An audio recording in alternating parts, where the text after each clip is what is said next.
A'udzubillahi minasyaitonirrajim. Bismillahirrahmanirrahim. Assalamualaikum warahmatullahi wabarakatuh.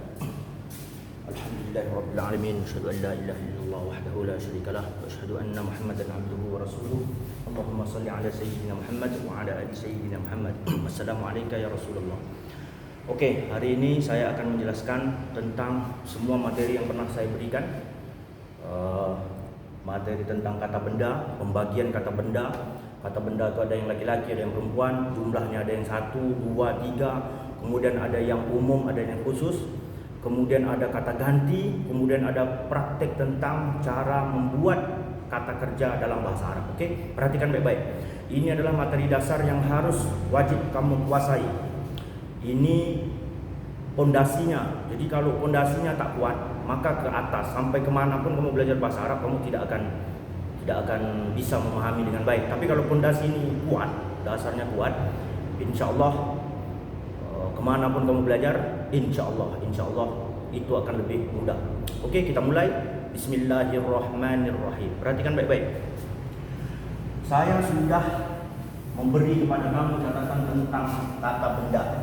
Kata benda itu dalam bahasa Arab namanya ismu. Ismu atau orang Indonesia sering membacanya isim. Ini kata benda. Oke. Kata benda itu dalam bahasa Arab banyak dia pembagiannya. Ada yang laki-laki, yang perempuan. Kemudian laki-laki perempuan itu jumlahnya ada yang 1, ada yang 2, ada yang 3. Kemudian ada lagi istilahnya ini maknanya umum, ini maknanya khusus. Kemudian ada lagi kata ganti. Saya akan terangkan kamu sekali jalan, semuanya kita sikat. Oke? Perhatikan. Bismillah. Misalkan ada soal nanti dalam bahasa Indonesia, kira-kira bunyi soalnya misalkan seorang guru, gurunya laki-laki sedang mengajar misalkan. Oke, perhatikan baik-baik. Tugasmu pertama adalah mencari guru itu bahasa Arabnya apa. Kamu buka kamus, dapatlah misalkan kalimatnya adalah mu'allimun. Oke, sudah dapat. Sedang mengajar, ini kita pending dulu. Kita tengok dulu. Guru laki-laki, perhatikan baik-baik macam mana cara menulisnya yang paling mantap. Mu'allimun itu artinya guru. Dengarkan, biasakan menulis bahasa Arab. Kalau dia kata benda, gunakan alif lam di depan. Mu'allimun ada alif lam di depan? Tidak ada. Tengok baik-baik. Kita masukkan alif lam di depan.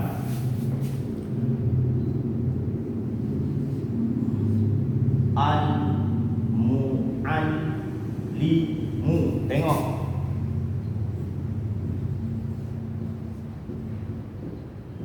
Aslinya mu'allimun ada tanwin. Di depannya tidak ada alif lam. Ketika kita masukkan alif lam di depannya, ada alif lam, maka harokat ini tidak boleh tanwin, tidak boleh tanwin. Perhatikan baik-baik. Kapan dia tanwin? Kalau di depannya tidak ada alif lam.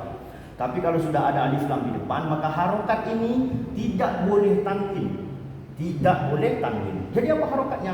Bisa jadi dhammah, bisa jadi fathah, bisa jadi kasroh. Kapan dia dhammah, kapan dia fathah, kapan dia kasroh, itu akan menjadi pembahasan kita selanjutnya. Oke. Untuk hari ini kita bahas dulu dia dhammah.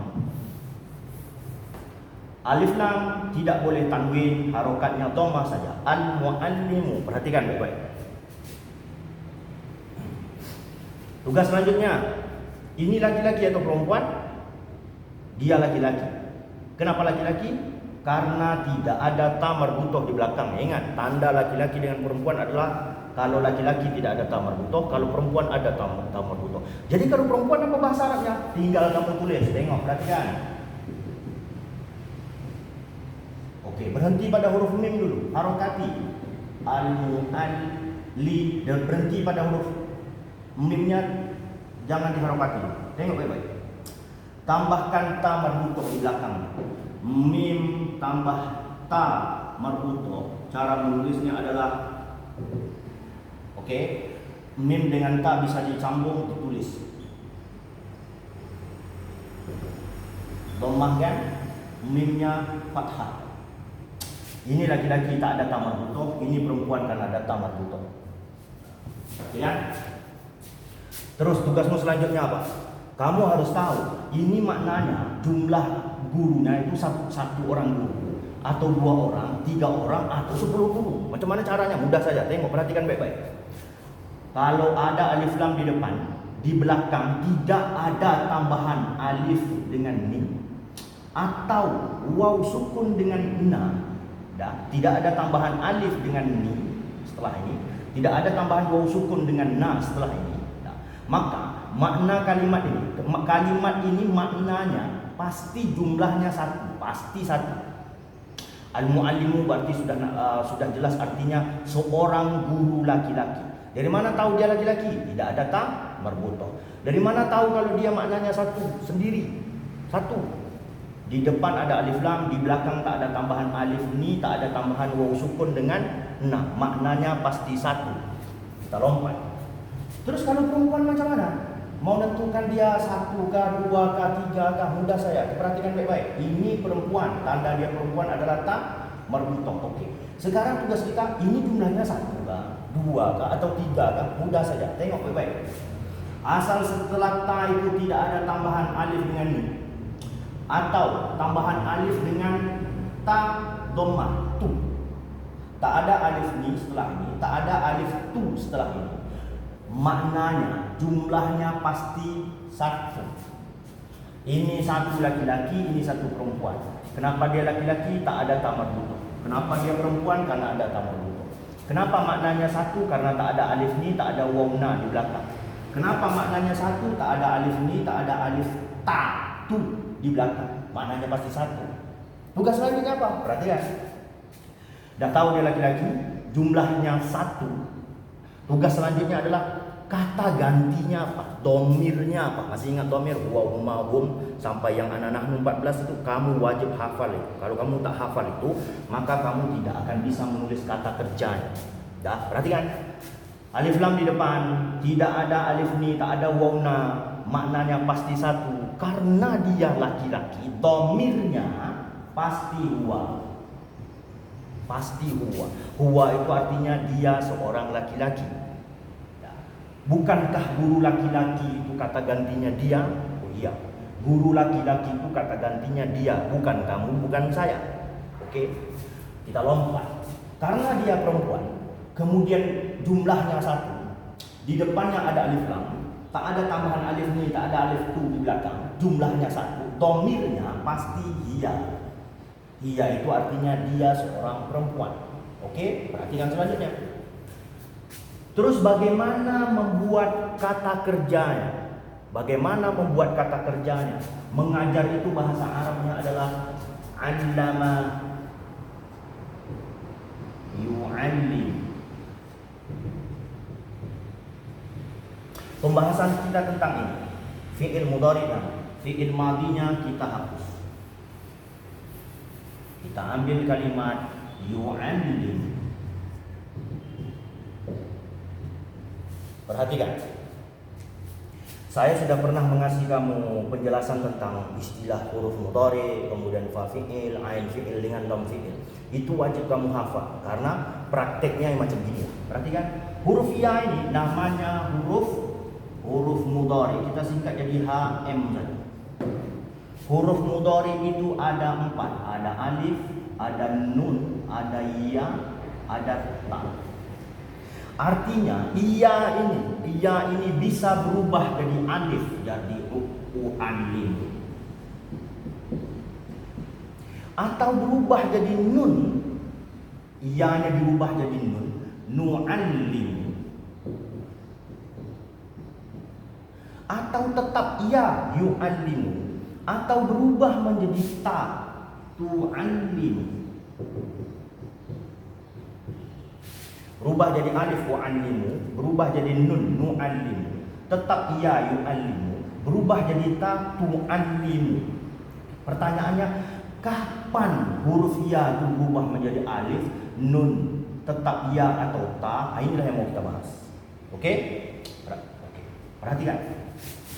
Huruf setelah huruf mudhari itu istilahnya fa fi'il. Saya hapus.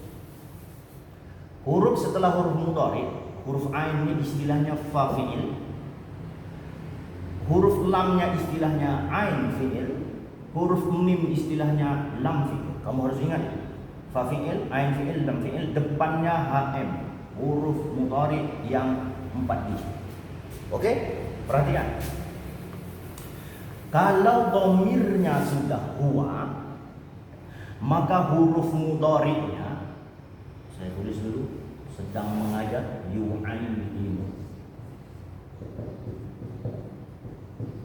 Maka huruf mudhari'nya wajib menggunakan huruf ya. Sudah. Kemudian fa, ain dengan lam fi'ilnya tidak ada yang berubah. Hurufnya tak berubah, harokatnya tak berubah. Jadi kamu tinggal salin saja. Huruf ya di depan,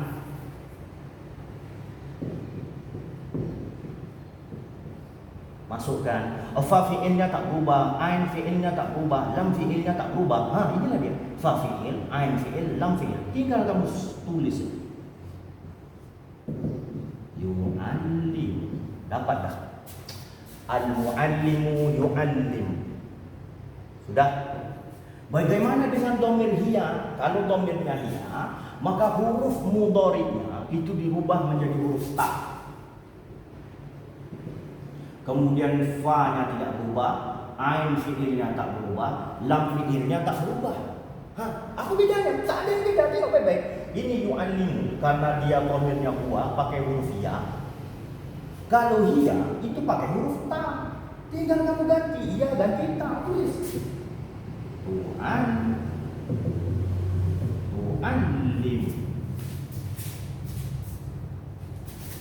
Oke.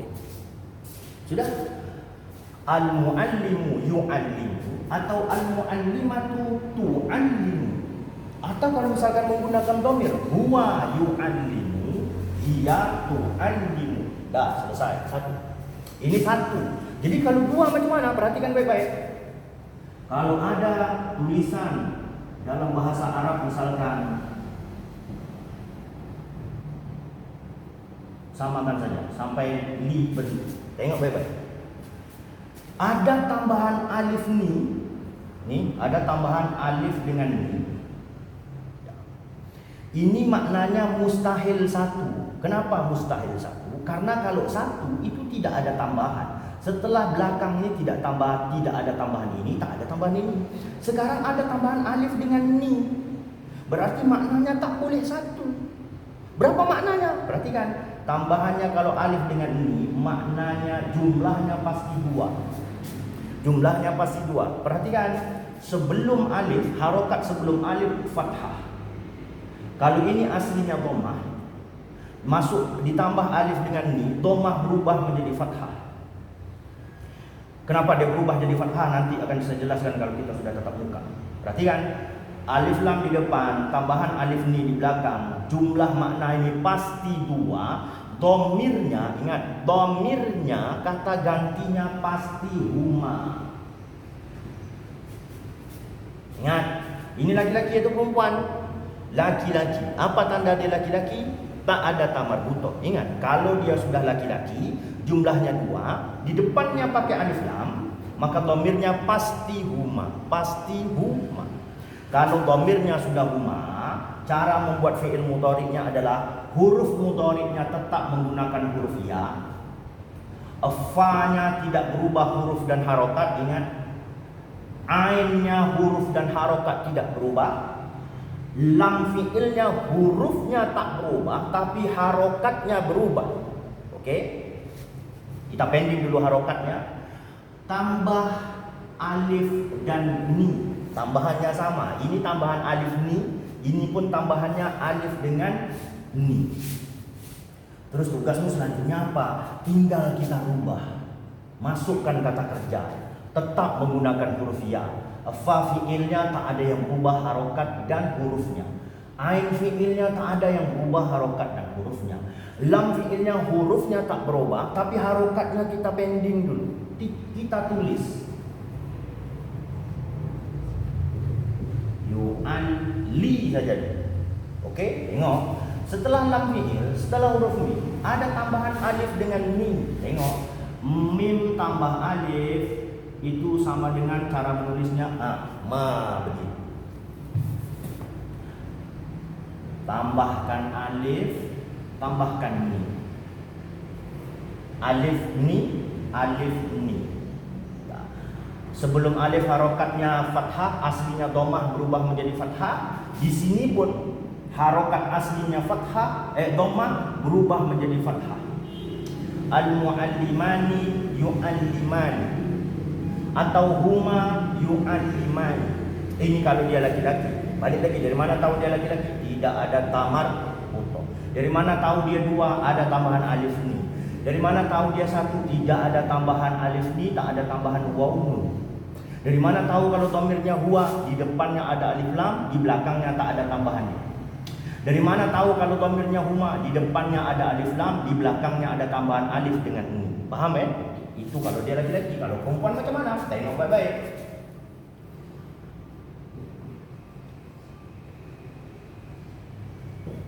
Kita jangan tulis semua dulu. Kita tulis dulu yang al-lima saja. Berhenti. Perhatikan. Untuk laki-laki atau perempuan yang menunjukkan jumlah maknanya dua, itu tambahannya sama-sama alif dengan ni. Sama-sama alif dengan ni. Nah, perhatikan. Ta marbutoh tambah alif sama dengan cara menulisnya adalah jadi ta biasa, alifnya begini. Paham ya?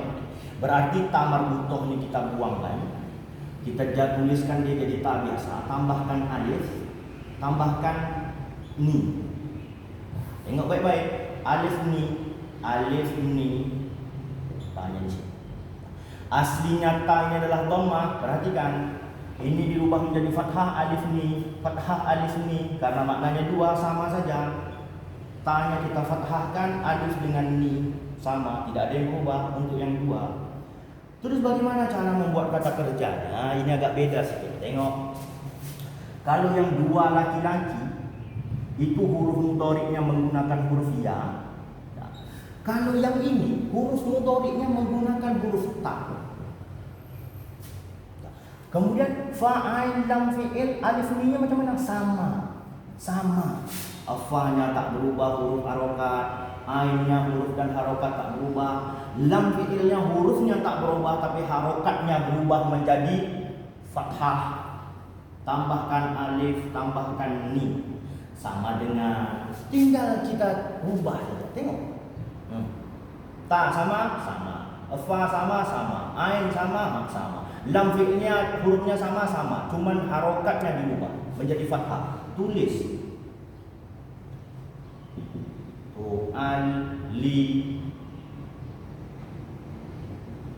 Ma. Kenapa ma bukan mu? Karena dah dirubah menjadi fathah. Kemudian tambahkan alif dan ni. Alif ni fathah. Alif ni fathah. Alif ni fathah. Alif ni fathah. Ini laki-laki dua orang. Ini pekerjaannya pun untuk laki-laki, jumlah yang bekerja dua orang. Ini dua orang tapi dia perempuan.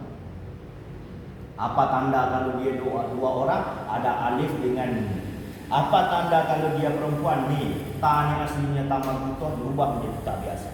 Okey. Kalau sudah di depannya alif lam, di belakangnya ada alif ni, sebelumnya ada huruf ta, maknanya jumlahnya pasti dua. Dhamirnya pasti huma. Perhatikan, ini huma laki-laki, ini huma perempuan. Kalau humanya perempuan, maka huruf mudhari'iyanya dirubah menjadi huruf ta, fa-nya tak ada yang berubah, tetap fathah. Ain-nya tak ada yang berubah, kasroh tetap kasroh. Lam fi'ilnya huruf nu-nya dari dhammah dirubah menjadi fathah, tambahkan alif, tambahkan ni, selesai. Yang ketiga, yang tak ada tambahan sudah, yang ada tambahan belakang sudah. Sekarang tinggal yang dua, yang terakhir. Ini maknanya satu, ini maknanya dua, ini berarti tiga ke atas. Macam mana cara menulisnya? Mudah saja. Tengok, perhatikan. Tulis dulu. al-mu'alli. Berhenti dulu pada li. Mim yang terakhir tak usah kita harokati dulu. Kemudian tambahkan waw sukun. Mim dengan waw bisa digabungkan, tulis gabungan. Waw sukun dengan na. Perhatikan huruf mimnya, huruf terakhirnya, tengok ini dhamma, ini rubah jadi fathah. Karena ditambah waw dengan nun di belakang, dia tetap menjadi dhamma. Al-mu'allimuna. Tidak, perhatikan. Asal dah ada tambahan waw sukun dengan na, itu jumlahnya pasti 3 ke atas. Karena dia tak ada ta marbutoh, dia laki-laki. Di depannya ada alif lam, di belakangnya ada tambahan waw sukun dengan na, tidak ada huruf ta marbutoh di sini. Dhamirnya pasti hum. Oke. Dhamirnya pasti hum. Dah. Kalau dhamirnya sudah hum, maka huruf mudhari'nya menggunakan huruf ya. Fa tak berubah, ain fi'ilnya tak berubah huruf dan harokat, lam fi'ilnya pun tak berubah huruf dan harokat. Tambahkan waw sukun, tambahkan na, sama dengan tinggal kamu tulis, kamu tengok sampai lam fi'il. Yu an li, tengok perhatikan, lam fi'ilnya ada yang berubah? Tidak ada yang berubah. Ini lam fi'il apa yang berubah? Harokatnya berubah dari dhamma, aslinya dhamma berubah menjadi fathah. Ketika dhamirnya hum, ada tambahan waw dengan nun di belakang. Waw dengan nun. Ini harokatnya dhamma, maka lam fi'il ini pun wajib dhamma. Huruf mimnya wajib dhamma, tambahkan waw sukun, tambahkan na. Tengok muliknya, cantiknya dia. Waw sukun na, ini ada dhamma, ada dhamma. Waw sukun na, ini ada dhamma. Di depannya alif lam, di belakangnya waw sukun dengan na. Dhamirnya hum, artinya jumlahnya pasti 3 ke atas. Dia laki-laki karena tak ada ta marbutoh. Dhamma, waw, nun, na. Cara membuat fi'il mudhari'nya, huruf mudhari'nya menggunakan huruf ya. Fa'ain lam fi'ilnya tidak ada yang berubah. Lam fi'ilnya dhamma, tambahkan waw sukun, tambah na. Lam fi'ilnya dhamma, waw sukun na. Dhammah waw sukun, dhammah waw sukun, dhammah waw sukun na, dhammah waw sukun na, dhammah waw sukun na. Yang berubah adalah ini pakai alif lam karena dia kata benda, ini pakai huruf iya karena dia kata kerja. Kembali ke sini. Itu kalau dia laki-laki. Kalau perempuan macam mana? Tengok. Kalau tak ada tambahan maknanya 1. Ada tambahan alif ini maknanya 2. Berarti ini 3 ke atas. 3 sampai sejuta orang. Macam mana cara menulis? Mudah saja. Tengok kamu. Tengok cara menulis.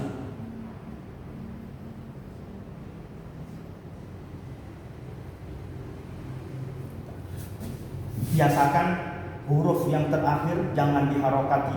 Jangan diharokati. Pending kan. Tengok betul.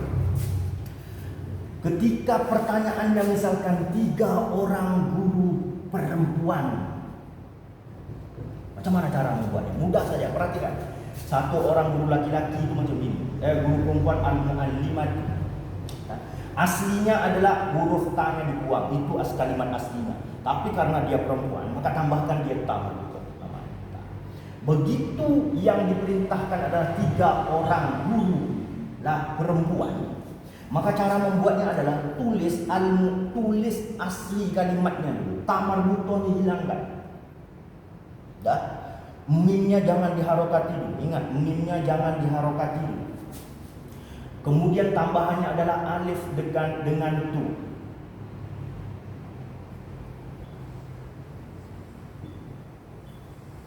Dah. Alif dengan tu. Alif dengan tu. Terus apa harokat sebelum alif? Dari aslinya dhamma. Kita tengok di sini saja. Apa harokat daripada mim sebelum huruf alif? Harokatnya adalah fathah. Fathah alif dhamma. Fathah alif ta dhamma. Dah.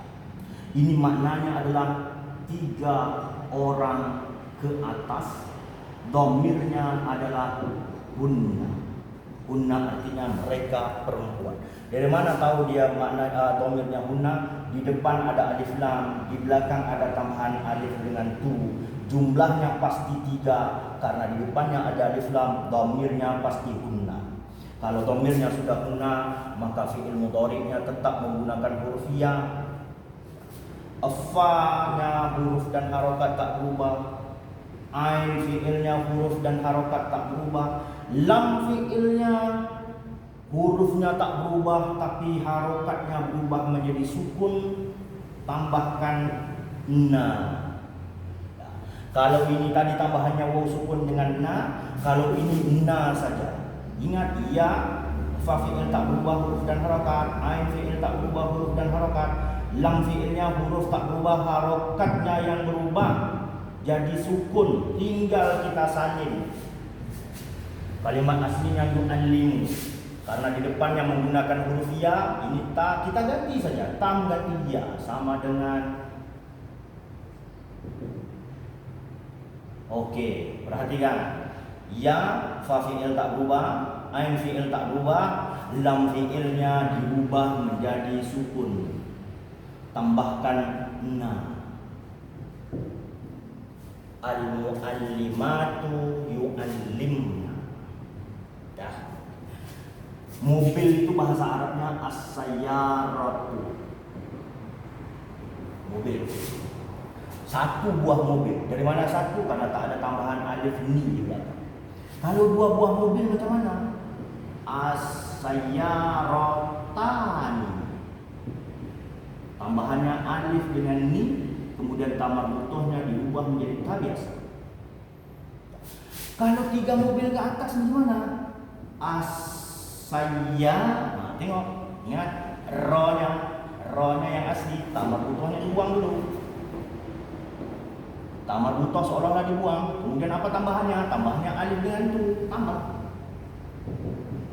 As-sayyarat. Okey? Mudah sekali pembahasannya. Asalkan kamu fokus melihat catatan yang saya berikan, kemudian kamu tengok video. Keterangan selanjutnya, perhatikan. Kemarin saya pernah menerangkan bahwa kata benda itu banyak jenisnya. Pertama, kata benda dilihat dari jenisnya, laki-laki perempuan. Ini laki-laki. Apa tanda laki-laki? Tak ada tamar butuh. Ini perempuan. Apa tanda dia perempuan? Ada tamar butuh. Selesai satu. Kemudian kata benda dilihat dari banyaknya. Ada yang mufrad 1, musanna 2, jamak 3. Macam mana caranya? Macam ini. Mufrad 1 tak ada tambahan alif ni, tak ada tambahan waw na. Kalau ada tambahan alif dengan ni namanya musanna, arti jumlahnya 2. Tambahannya waw dengan na jumlahnya 3. Sama, tak ada tambahan 1. Ada tambahan alif ni 1, ada kedua, ada tambahan alif dengan tu 3. Dah dia dapat. Pertama itu laki-laki dan perempuan sudah. Yang kedua sesuai dengan jumlah 1, 2 dan 3 sudah. Yang terakhir kata ganti. Mana kata gantinya ini ya? Huwa huma hum, hiya huma hunna. Kata gantinya ada 14. Sementara ini dulu yang bisa saya sampaikan. Mudah-mudahan bermanfaat. Oke, sebelum saya tutup, saya cuma mau menyampaikan pesan bahwa dulu guru saya berpesan cuma ada 3 hal yang mustahil bisa kita gapai. 3 hal saja. Pertama, menjadi sekutunya Allah tak mungkin karena Allah itu cuma satu. Qul huwallahu ahad. Yang kedua, menjadi nabi setelah Nabi Muhammad mustahil karena Nabi Muhammad adalah nabi terakhir yang diutus oleh Allah Subhanahu wa taala. Yang ketiga, mustahil kita menjadi malaikat karena malaikat sudah dipilih oleh Allah. Tak ada lagi penambahan malaikat. Artinya selain 3 hal itu pasti bisa kita gapai. Syaratnya tentu bersungguh-sungguh. Begitulah belajar bahasa Arab. Belajar bahasa Arab ni awalnya pasti rumit, susah. Tapi kalau kamu tekuni, insya Allah berhasil. Karena ingat, cuma ada 3 hal tadi saja yang mustahil kita gapai. Selain 3 hal itu, insya Allah bisa termasuk belajar bahasa Arab. Nah, segala sesuatu yang baru dimulai pasti susah. Kamu kalau ada adik yang baru belajar berjalan, kamu akan tengok macam mana adikmu jatuh, bangun, bahkan kadang luka. Kamu bayangkan kalau sempat adikmu begitu jatuh, dia tak mau lagi bangun. Apa akibatnya? Akibatnya mungkin dia akan lumpuh selamanya. Kenapa? Karena dia dah takut untuk mencoba. Sama dengan belajar ini. Kalau dari pertama saja kamu sudah takut, kemudian tak mau lagi mengulang, tak mau bersungguh-sungguh, maka selamanya kamu tak akan bisa belajar bahasa Arab. Ingat, bahasa Arab adalah bahasa yang dipilih Allah Subhanahu wa taala untuk menjadi firman-Nya. Artinya ini bahasa yang mulia, bahasa yang luar biasa. Kita sebagai muslim paling tidak harus bisa sedikit saja menguasai bahasa Arab. Ini adalah dasar pondasi awalnya. Dasar pondasi awalnya kamu harus kuat di sini. Kalau kamu dasarnya sudah tidak kuat, maka berbahaya. Untuk selanjutnya kamu akan susah memahami bahasa Arab. Wallahu a'lam bishawab. Mudah-mudahan ini ada manfaatnya. Kalau kamu masih juga tidak faham, silahkan bertanya ke nomor WA yang sering saya sebarkan. Terima kasih atas perhatiannya. Mohon maaf atas segala salah dan silap. Akhir kalam. Assalamualaikum warahmatullahi wabarakatuh.